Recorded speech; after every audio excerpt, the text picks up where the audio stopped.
बिस्मिल्लाहिर्रहमानिर्रहीम अस्सलाम वालेकुम वरहमतुल्लाहि वबरकातुहू। की हाल है मेरे भैन भरा। उम्मीद करते हैं कि मेरे सब भैन भाई खैर खरीद नाल होणगे। अल्लाह पाक मेरे तमाम देखने वाले भैन भाइयों को तंदुरुस्ती और सेहत अता फरमाए। आमीन सुमा आमीन करते इस प्यारी जी दुआ दे नाल अज दी वीडियो का आगाज़।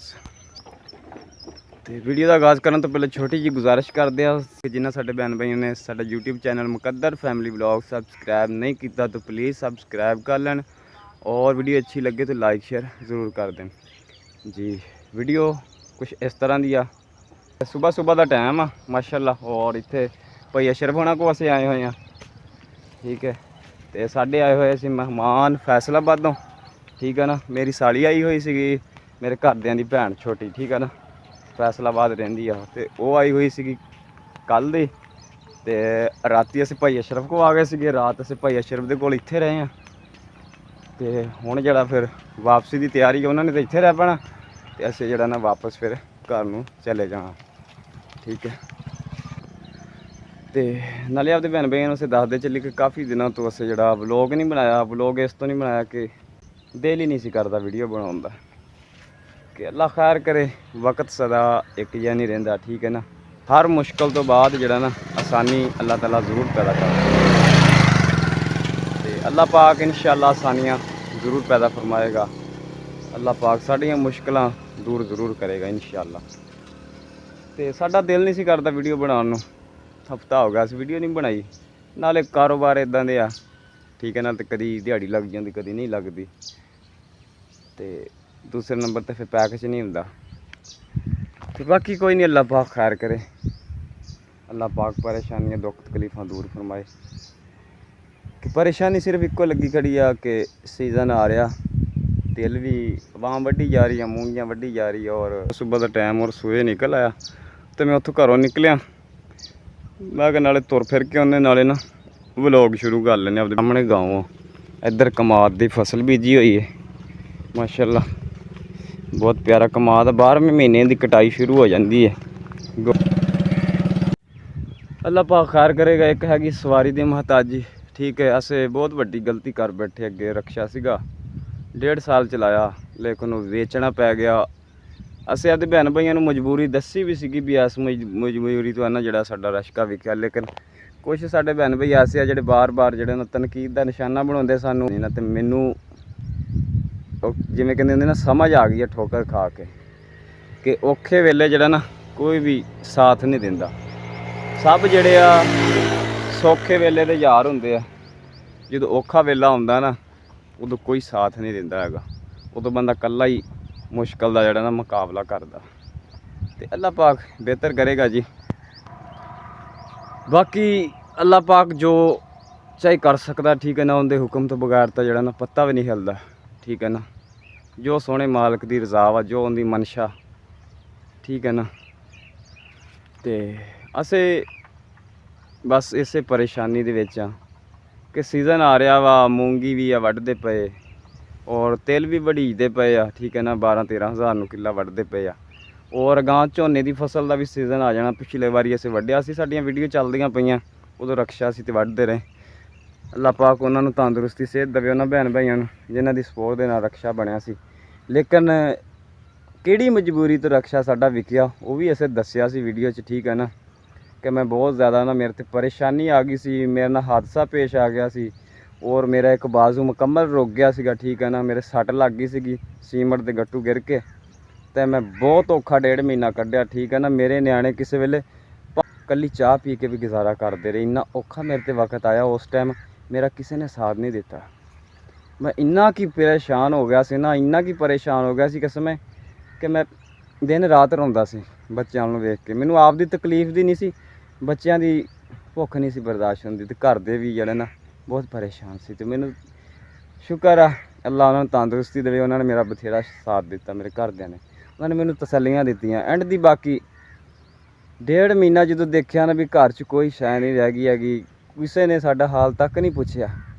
उस तो बाद मजबूरन मैनूं फिर रक्षा बेचना पिया सी। कुछ मेरे फिर इलाज ते पैसे लगे। ठीक है ना, तो जिहड़ा अज मैं काम करदा फिरदा, ठीक है ना, मेरा बाजू मुकम्मल रुकदा पिया सी। जे मैं ना इलाज कराउना, ना भजदा नसदा, दवाइयां लेना तो मेरा बाजू रुक जाता। तो फिर समझो फिर मैं ਅੱਲਾ ਮਾਫੀ ਦੇਵੇ ਮਜ਼ਦੂਰ ਹੋ ਜਾਣਾ ਸੀ ਇੱਕ ਬਾਜ਼ੂ ਤੇ, ਠੀਕ ਹੈ ਨਾ। ਮੈਂ ਬਰ ਵਕਤ ਗਲਤੀ ਤਾਂ ਕਰ ਬੈਠਾ, ਰਸ਼ਕਾ ਤਾਂ ਵੇਚ ਬੈਠਾ, ਠੀਕ ਹੈ ਨਾ। ਪਰ ਮੇਰਾ ਬਾਜ਼ੂ ਵੀ ਸੈੱਟ ਹੋ ਗਿਆ ਔਰ ਘਰ ਦੇ ਵਿੱਚ ਜਿਹੜੇ ਫਿਰ ਸੌਦੇ ਲੈਣ ਵਾਲੇ ਸੀ ਉਹ ਸੌਦੇ ਲਏ ਔਰ ਉਸ ਤੋਂ ਬਾਅਦ ਜਿਹੜੇ ਪੈਸੇ ਬਚੇ ਸੀ ਨਾ ਉਹਨਾਂ ਪੈਸਿਆਂ ਦੀ ਅਸੀਂ ਫਿਰ ਮਕਾਨਾਂ ਦੀ ਛੱਤ ਪੱਕੀ ਕਰਾ ਲਈ ਸੀਗੀ, ਕਿਉਂਕਿ ਬਾਰਿਸ਼ਾਂ ਬਹੁਤ ਪੈਂਦੀਆਂ ਸੀ ਤੇ ਸਾਨੂੰ ਡਰ ਰਹਿੰਦਾ ਸੀ, ਛੱਤ ਸੀ ਕੱਚੀ ਲੇਪੇ ਦੀ।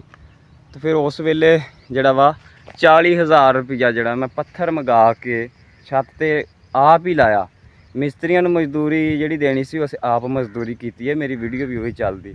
ਤੇ ਮੈਂ ਆਪਦੇ ਭੈਣਾਂ ਭਾਈਆਂ ਨੂੰ ਵੀ ਕਈ ਦਫਾ ਕਹਿ ਚੁੱਕਿਆ ਵੀ ਪਲੀਜ਼ ਅੱਗੇ ਅਸੀਂ ਬਹੁਤ ਪਰੇਸ਼ਾਨ ਹਾਂ, ਸਾਨੂੰ ਹੋਰ ਪਰੇਸ਼ਾਨ ਨਾ ਕਰੋ, ਲੇਕਿਨ ਫਿਰ ਵੀ ਤਨਕੀਦ ਦਾ ਨਿਸ਼ਾਨਾ ਬਣ ਜਾਂਦੇ ਆ। ਬਾਕੀ ਚਲੋ ਕੋਈ ਨਹੀਂ, ਭਲਾ ਹੋਵੇ, ਅੱਲਾ ਪਾਕ ਉਹਨਾਂ ਨੂੰ ਵੀ ਸ਼ਾਦੋ ਆਬਾਦ ਰੱਖੇ। ਇਸ ਵਜ੍ਹਾ ਤੋਂ, ਇਸ ਪਰੇਸ਼ਾਨੀ ਤੋਂ ਮੇਰਾ ਰਿਸ਼ਕਾ ਵਿਕਿਆ ਸੀ, ਠੀਕ ਹੈ ਨਾ। ਭੈਣ ਭਾਈਓ ਔਖੇ ਵੇਲੇ ਕੋਈ ਵੀ ਕੰਮ ਨਹੀਂ ਆਉਂਦਾ, ਠੀਕ ਹੈ ਨਾ। ਸਾਰੇ ਸਾਥ ਛੱਡ ਜਾਂਦੇ ਆ, ਉਸ ਵਕਤ ਸਿਰਫ ਅੱਲਾ ਪਾਕ ਦਾ ਸਾਥ ਹੁੰਦਾ ਤੇ ਇਨਸਾਨ ਦਾ ਸਬਰ ਹੁੰਦਾ ਵਾ ਜਿਹੜਾ ਉਹਨੂੰ ਮਜ਼ਬੂਤ ਬਣਾਉਂਦਾ ਵਾ, ਠੀਕ ਹੈ ਨਾ। ਤੇ ਕੋਈ ਨਹੀਂ, ਅੱਲਾ ਪਾਕ ਬਿਹਤਰ ਕਰੇਗਾ ਜੀ, ਜੋ ਸੋਹਣੇ ਮਾਲਕ ਨੂੰ ਮਨਜ਼ੂਰ ਉਹਨਾਂ ਦਾ ਉਹੀ ਹੈ ਜੀ। ਤੇ ਅੱਲਾ ਪਾਕ ਖੈਰ ਕਰੇ। ਮੇਰੇ ਭੈਣ ਭਾਈ ਵੀ ਕਹਿੰਦੇ ਹੁਣੇ ਵੀ ਜਗ੍ਹਾ ਬਦਲ ਲਈ, ਉੱਥੇ ਸੀਗਾ ਰਸ਼, ਉਹ ਸ਼ੋਰ ਪੈਂਦਾ ਸੀਗਾ, ਰੋਡ ਸੀਗਾ ਤੇ ਗੱਡੀਆਂ ਵਗੈਰਾ ਲੰਘਦੀਆਂ ਸੀ, ਨਾਲੇ ਕਮਾਦ ਦਾ ਸੀਨ ਬਹੁਤ ਪਿਆਰਾ ਲੱਗਦਾ ਸੀ। ਇੱਥੇ ਵੀ ਮਾਸ਼ਾਅੱਲਾ ਹੁਣ ਇਹ ਬੋਰ ਤੇ ਪਿਛਲੇ ਬੰਨੇ ਨਾ ਪੌਦੇ ਆ ਲੱਗੇ, ਦਰਖਤ ਨੇ, ਤੇ ਇੱਥੇ ਵੀ ਸੀਨ ਬਹੁਤ ਪਿਆਰਾ। ਪਿਛਲੇ ਬੰਨੇ ਗਾँव ਸਾਹਮਣੇ ਨਜ਼ਰ ਆ ਰਿਹਾ ਨਾ, ਘਰ ਨਜ਼ਰ ਆ ਰਹੇ ਨੇ। ਤੇ ਟਾਪਕ ਸੀਗਾ ਰਸ਼ਕਾ ਕਿਉਂ ਵੇਚਿਆ। ਤੇ ਭੈਣ ਭਾਈ ਉਹ ਸਿਰਫ ਮੇਰੀ ਇਹ ਗਲਤੀ ਹੋਈ ਕਿ ਜਿਨ੍ਹਾਂ ਨੇ ਮੈਨੂੰ ਰਸ਼ਕਾ ਲੈ ਕੇ ਦਿੱਤਾ ਸੀ ਨਾ ਉਹਨਾਂ ਨੇ ਮੈਂ ਸਲਾਹ ਨਹੀਂ ਕੀਤੀ, ਮਸ਼ਵਰਾ ਨਹੀਂ ਕੀਤਾ ਵੀ ਮੈਂ ਗੱਡੀ ਵੇਚਣ ਲੱਗਾ। ਲੇਕਿਨ ਉਹਨਾਂ ਨੂੰ ਮੈਂ ਇਹ ਦੱਸਿਆ ਸੀ ਵੀ ਮੇਰੇ ਤੇ ਆਹ ਮੁਸੀਬਤ ਬਣ ਚੁੱਕੀ ਆ, ਠੀਕ ਹੈ ਨਾ, ਇਹ ਉਹਨਾਂ ਨੂੰ ਦੱਸਿਆ ਸੀ। ਲੇਕਿਨ ਰਸ਼ਕਾ ਜਦੋਂ ਵੇਚਿਆ ਸੀ ਨਹੀਂ ਦੱਸਿਆ, ਉਹ ਸਾਡੀ ਗਲਤੀ ਸੀਗੀ, ਠੀਕ ਹੈ। ਤੇ ਹੁਣ ਜਿਹੜਾ ਅਸੀਂ 2-3 ਵੀਡੀਓ ਬਣਾਈਆਂ ਸੀ ਵਿੱਚ ਅਪੀਲ ਕੀਤੀ ਸੀ ਭੈਣ ਭਾਈਆਂ ਅੱਗੇ, ਲੇਕਿਨ ਅੱਲਾ ਪਾਕ ਦੇ ਘਰ 'ਚ ਕੁਛ ਹੋਰ ਹੀ ਮਨਜ਼ੂਰ ਆ, ਠੀਕ ਹੈ ਨਾ। ਤੇ ਕੋਈ ਨਹੀਂ, ਅੱਲਾ ਪਾਕ ਬਿਹਤਰ ਕਰੇਗਾ ਜੀ, ਜੋ ਸੋਹਣੇ ਅੱਲਾ ਨੂੰ ਮਨਜ਼ੂਰ ਹੋਇਆ। ਤੇ ਕਿਉਂਕਿ ਵੀ ਕਿਹੜਾ ਪੈਸੇ ਦਰਖਤਾਂ ਨਾਲ ਲੱਗਦੇ ਆ, ਇਨਸਾਨ ਕਮਾਉਂਦਾ ਵਾ, ਬੜੀ ਮੁਸ਼ਕਿਲ ਦੇ ਨਾਲ ਕਮਾਏ ਜਾਂਦੇ ਅੱਜ ਕੱਲ੍ਹ ਪੈਸੇ, ਠੀਕ ਹੈ ਨਾ। ਦਰਖਤਾਂ ਨਾਲ ਤਾਂ ਥੋੜ੍ਹੀ ਲੱਗਦੇ ਦਰਖਤ ਪੈਸੇ। ਤੇ ਅੱਛਾ, ਅੱਲਾ ਪਾਕ ਖੈਰ ਕਰੇਗਾ ਜੀ। ਮੇਰੇ ਭੈਣ ਭਾਈਆਂ ਨੇ ਸਾਡਾ ਭਰਪੂਰ ਸਾਥ ਦੇਣਾ ਵਾ, ਸਾਡੀ ਵੀਡੀਓ ਫੁੱਲ ਵਾਚ ਕਰਨੀ ਆ, ਠੀਕ ਹੈ ਨਾ। ਔਰ ਕਮੈਂਟ ਲਾਈਕ ਵੀ ਜ਼ਰੂਰ ਕਰਨਾ। ਔਰ ਜਿਹੜੇ ਸਾਡੇ ਚੈਨਲ ਤੇ ਨਿਊ ਹੈ ਨਾ ਸਾਡੇ ਭੈਣ ਭਾਈ, ਸਾਡਾ ਚੈਨਲ ਦੇਖਦੇ ਪਏ ਆ, ਉਹ ਜਲਦੀ ਸਬਸਕ੍ਰਾਈਬਰ ਕਰ ਦੇਣ। ਸਾਨੂੰ ਆਦੇ ਭੈਣ ਭਾਈਆਂ ਦੀ ਨਾ ਸਪੋਰਟ ਦੀ ਸਖਤ ਜ਼ਿਆਦਾ ਜ਼ਰੂਰਤ ਹੈ, ਠੀਕ ਹੈ ਨਾ। ਤੇ ਇਹ ਭੈਣ ਭਾਈਆਂ ਦੀ ਸਪੋਰਟ ਦੇ ਨਾਲ ਹੀ ਇਨਸਾਨ ਕਾਮਯਾਬ ਹੁੰਦਾ, ਇਕੱਲਾ ਬੰਦਾ ਕੁਛ ਵੀ ਨਹੀਂ ਹੈ, ਭੈਣ ਭਾਈਆਂ ਦੇ ਨਾਲ ਹੀ ਇਨਸਾਨ ਸਭ ਕੁਛ ਹੁੰਦਾ, ਠੀਕ ਹੈ ਨਾ। ਤੇ ਸਾਨੂੰ ਆਦੇ ਭੈਣ ਭਾਈਆਂ ਦੀ ਜ਼ਰੂਰਤ ਹੈ, ਸਪੋਰਟ ਦੀ ਜ਼ਰੂਰਤ ਹੈ, ਤੇ ਚੈਨਲ ਦੀ ਜ਼ਿਆਦਾ ਤੋਂ ਜ਼ਿਆਦਾ ਸਪੋਰਟ ਕੀਤੀ ਜਾਵੇ, ਠੀਕ ਹੈ ਨਾ। ਲਸੂਟੇ ਦਾ ਬੂਟਾ ਉਹ ਰੋਡ ਸੀਗੇ ਜਿੱਥੋਂ ਹੁਣ ਮੈਂ ਆ ਗਿਆ ਸੀਗਾ ਵਾਪਸ, ਹੁਣ ਮੈਂ ਜਾ ਰਿਹਾ ਵਾਪਸ ਘਰ। ਤਿਆਰੀ ਤੁਰੀ ਕਰਦੇ ਆ ਵਾਪਸ ਜਾਣ ਦੀ, ਘਰ ਜਾਣ ਦੀ। ਇਹ ਆ 115 ml ਮੇਰੇ ਯਾਨੀ ਕਿ ਸਹੁਰਿਆਂ ਦਾ ਪਿੰਡ, ਠੀਕ ਹੈ ਨੇ, ਮੇਰੇ ਸਹੁਰਿਆਂ ਦਾ ਪਿੰਡ ਹੈ ਜਿੱਥੇ ਅਸੀਂ ਆਏ ਹੋਏ ਹਾਂ। ਤੇ ਹੁਣ ਕੰਮ ਦੇ ਦਿਨ ਆ, ਤੇ ਹੁਣ ਇਹੀ ਪਰੇਸ਼ਾਨੀ ਹੁੰਦੀ ਆ ਵੀ ਸਵਾਰੀ ਹੁੰਦੀ ਤੇ ਅਸੀਂ ਵੀ ਕੋਈ ਤਿਲ ਵੱਢ ਲੈਂਦੇ, ਝੋਨਾ ਵੱਢ ਲੈਂਦੇ, ਚਾਵਲ ਦੀ ਫਸਲ ਜਿਹੜੀ ਹੁੰਦੀ ਨਾ, ਮੂੰਗੀ ਵਗੈਰਾ ਵੱਢ ਲੈਂਦੇ। ਕਿਉਂਕਿ ਵੈਸੇ ਹੁਣ ਸ਼ਹਿਰ ਦੇ ਵਿੱਚ ਰਹਿੰਦੇ, ਉੱਥੋਂ ਆਉਣਾ ਬਹੁਤ ਮੁਸ਼ਕਿਲ ਹੋ ਜਾਂਦਾ ਪੈਦਲ। ਤੇ ਇੰਸ਼ਾ ਅੱਲਾ ਪਾਕ ਖੈਰ ਕਰੇਗਾ। ਆਹ ਦੇਖੋ ਜੀ ਮਾਸ਼ਾਅੱਲਾ ਗੰਨੇ ਦੀ ਫਸਲ, ਮਾਸ਼ਾਅੱਲਾ ਕਿੱਡੇ ਗੰਨੇ ਆ। ਹੋਰ ਇਹ ਤਕਰੀਬਨ 2-2.5 ਮਹੀਨੇ ਇਹ ਕਮਾਦ ਜਿਹੜਾ ਨਾ ਕਾਸ਼ਤ ਹੋਣਾ ਸ਼ੁਰੂ ਹੋ ਜਾਣਾ। ਇਹ ਗਾँव ਆ ਗਿਆ, ਇਹ ਨਰਮਾ ਬੀਜਿਆ ਹੋਇਆ ਹੈ, ਇੱਥੋਂ ਗਾँव ਸ਼ੁਰੂ ਹੋ ਗਿਆ ਪਿੰਡ 115, ਯਾਨੀ ਕਿ ਮੇਰੇ ਸਹੁਰਿਆਂ ਦਾ ਪਿੰਡ। ਬਾਕੀ ਅੱਲਾ ਪਾਕ ਬਿਹਤਰ ਕਰੇਗਾ। ਸਿਆਣੇ ਕਹਿੰਦੇ ਵਕਤ ਸਦਾ ਇੱਕ ਜਿਹਾ ਨਹੀਂ ਰਹਿੰਦਾ, ਠੀਕ ਹੈ ਨਾ। ਜਦੋਂ ਤਾਂ ਅੱਲਾ ਪਾਕ ਦੀ ਰਹਿਮਤ ਸੀ, ਹੁਣ ਵੀ ਮਾਲਕ ਸੋਹਣੇ ਦੀ ਰਹਿਮਤ ਆ, ਰਜ਼ਾ ਵਾ ਸੋਹਣੇ ਮਾਲਕ ਦੀ, ਜੋ ਸੋਹਣੇ ਮਾਲਕ ਦੀ ਰਜ਼ਾ 'ਚ ਰਹਿਣਾ ਪੈਂਦਾ, ਠੀਕ ਹੈ ਨਾ। ਤੇ ਗੱਲ ਕਰਨ ਦਾ ਮਕਸਦ ਹੈ ਕਿ ਜਦੋਂ ਤਾਂ ਸੌਖੇ ਦਿਨ ਸੀ ਨਾ, ਹਰ ਕੋਈ ਜੀ ਕਰਦਾ ਸੀਗਾ, ਠੀਕ ਹੈ ਨਾ। ਤੇ ਹੁਣ ਜਿਹੜਾ ਵਾ ਸਾਡੇ ਤੇ ਕੋਈ ਬੁਰੇ ਦਿਨ ਆਏ ਆ, ਔਖੇ ਦਿਨ ਆਇਆ, ਤੇ ਔਖੇ ਵੇਲੇ ਦਾ ਜਿਹੜਾ ਨਾ ਕੋਈ ਦਾਰੂ ਨਹੀਂ ਹੈਗਾ, ਠੀਕ ਹੈ। ਤੇ ਕਿਉਂਕਿ ਵੀ ਉਦੋਂ ਅਗਰ ਕੋਈ ਅੱਧੀ ਰਾਤ ਵੀ ਮੈਨੂੰ ਆਵਾਜ਼ ਮਾਰਦਾ ਸੀ ਨਾ, ਤੇ ਅਲਹਮਦੁਲਿਲਾ, ਸ਼ੁਕਰ ਅਲਹਮਦੁਲਿਲਾ, ਗਰੂਰ ਨਹੀਂ ਕਰਦੇ, ਤਕੱਬਰ ਨਹੀਂ ਕਰਦੇ। ਇਹ ਰਿਜ਼ਕ ਆਉਣ ਜਾਣ ਵਾਲੀ ਸ਼ੈ ਵਾ। ਅੱਲਾ ਜਿਹਨੂੰ ਚਾਹੇ ਇੱਜ਼ਤ ਦੇਵੇ, ਜਿਹਨੂੰ ਚਾਹੇ ਜ਼ਿਲਤ ਦੇਵੇ, ਠੀਕ ਹੈ ਨਾ। ਇਹ ਵੀ ਸਾਡਾ ਕੋਈ ਨਾ ਇਮਤਿਹਾਨ ਦੀਆਂ ਘੜੀਆਂ ਵਾ ਜਿਹੜੀਆਂ ख़त्म ਹੋਣ ਵਾਲੀਆਂ। ਅੱਲਾ ਪਾਕ ਆਸਾਨੀਆਂ ਫਰਮਾਏਗਾ ਇਨਸ਼ਾਅੱਲਾ। ਤੇ ਅੱਧੀ ਰਾਤ ਵੀ ਸਾਨੂੰ ਕੋਈ ਫ਼ੋਨ ਕਰਦਾ ਸੀ ਨਾ, ਤੇ ਅਸੀਂ ਉੱਠ ਕੇ ਉਸ ਵੇਲੇ ਜਿਹੜਾ ਨਾ ਟੁਰ ਪੈਂਦੇ ਸੀ ਉਹਦੇ ਨਾਲ, ਠੀਕ ਹੈ ਨਾ। ਲੇਕਿਨ ਅੱਜ ਸਾਡੇ 'ਤੇ ਔਖਾ ਵਕਤ ਆਇਆ ਤੇ ਸਾਰੇ ਸਾਡਾ ਜਿਹੜਾ ਨਾ ਸਾਥ ਛੱਡ ਗਏ। ਕੁਛ ਚੰਦ ਸਾਡੇ ਭੈਣ ਭਾਈ ਹੈਗੇ ਜਿਹੜੇ ਸਾਡੇ ਨਾਲ ਆ, ਬਾਕੀ ਸਾਰੇ ਜਿਹੜਾ ਨਾ ਸਾਥ ਛੱਡ ਕੇ ਕੋਈ ਵੀ ਨਹੀਂ ਪੁੱਛਦਾ ਵੀ ਤੂੰ ਕਿਹੜੇ ਹਾਲ 'ਚ ਆ। ਸਗੋਂ ਉਲਟਾ ਤਾਨੇ ਮਿਹਣੇ ਸੁਣਨ ਨੂੰ ਮਿਲਦੇ ਆ, ਠੀਕ ਹੈ ਨਾ। ਗੱਲਾਂ ਸੁਣਨ ਨੂੰ ਮਿਲਦੀਆਂ, ਤਰ੍ਹਾਂ ਤਰ੍ਹਾਂ ਦੇ ਮਜ਼ਾਕ, ਉਹੋ ਜਿਹੀਆਂ ਗੱਲਾਂ ਕਰਦੇ ਕਿ ਬੰਦੇ ਦਾ ਨਾ ਦਿਲ ਨਹੀਂ ਕਰਦਾ ਮੁੜ ਕੇ ਨਾ ਉੱਧਰ ਨੂੰ ਜਾਣ ਨੂੰ। ਇਹ ਦੇਖੋ ਨਾ, ਇੱਧਰ ਮੂੰਗੀ ਦੀ ਫਸਲ ਜਿਹੜੀ ਕੱਟੀ ਪਈ ਹੈ। ਇਹਦੇ ਮਾਸ਼ਾਅੱਲਾ ਮੂੰਗੀ ਦਾ ਵੀ ਜਿਹੜਾ ਨਾ ਸੀਜ਼ਨ ਹੈ, ਉਹ ਨਾਲ ਪਰਲੇ ਪਾਸੇ ਤਿਲ ਵੀ ਹੈ। ਇਹ ਦੇਖੋ ਬਾਮ ਵੱਢੀ ਜਾਂਦੀ ਨਾ ਚੱਕਾਂ ਵਾਲੀ ਸਾਈਡ ਤੇ ਸਾਨੂੰ ਜਿਹੜਾ ਵਾ ਟੁਰ ਕੇ ਆਉਣਾ ਜਿਹੜਾ ਨਾ ਬਹੁਤ ਔਖਾ ਹੋ ਜਾਂਦਾ। ਇਸ ਲਈ ਸਾਡੇ ਕੋਲ ਜਿਹੜਾ ਇਹ ਵਾਢੀ ਨਹੀਂ ਹੋ ਰਹੀ।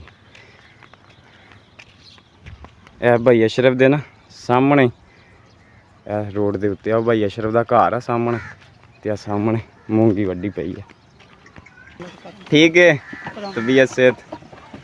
ਇਹ ਸਾਡਾ ਮਜ਼ਦੂਰ ਭਾਈ ਵਿਚਾਰਾ ਦੇਖ ਮਿਹਨਤ ਕਰਦਾ, ਆਪਦਾ ਨੌਕਰੀ ਲੱਗਾ ਹੋਇਆ ਕਿਸੇ ਦੇ, ਤੇ ਪੱਠੇ ਲੈ ਕੇ ਜਾ ਰਿਹਾ ਵਾ। ਤੇ ਇਹ ਹੁਣ ਆ ਗਿਆ ਮੈਂ ਭਾਈ ਅਸ਼ਰਫ ਦੇ ਘਰ ਸਾਹਮਣੇ, ਜਿੱਥੇ ਕੱਲ੍ਹ ਦੇ ਅਸੀਂ ਆਏ ਹੋਏ ਹਾਂ। ਨਿਆਣੇ ਦੇਖੋ ਜੀ ਰਸ਼ਕੇ ਤੇ ਚੜੇ ਹੋਏ ਆ, ਭਾਈ ਅਸ਼ਰਫ ਦੇ ਰਸ਼ਕੇ ਤੇ ਚੜ੍ਹ ਕੇ ਸ਼ਰੀਂ ਦੇ ਨਾਲ ਪੰਗੇ ਲਾਉਣ ਲਾਇਆ। ਕੰਮ ਚੈੱਕ ਕਰ ਲਓ ਇਹਨਾਂ ਦੇ। ਹੈ ਖੈਰ ਰਵੇ, ਖੈਰ ਰਵੇ ਤੁਹਾਡੀ।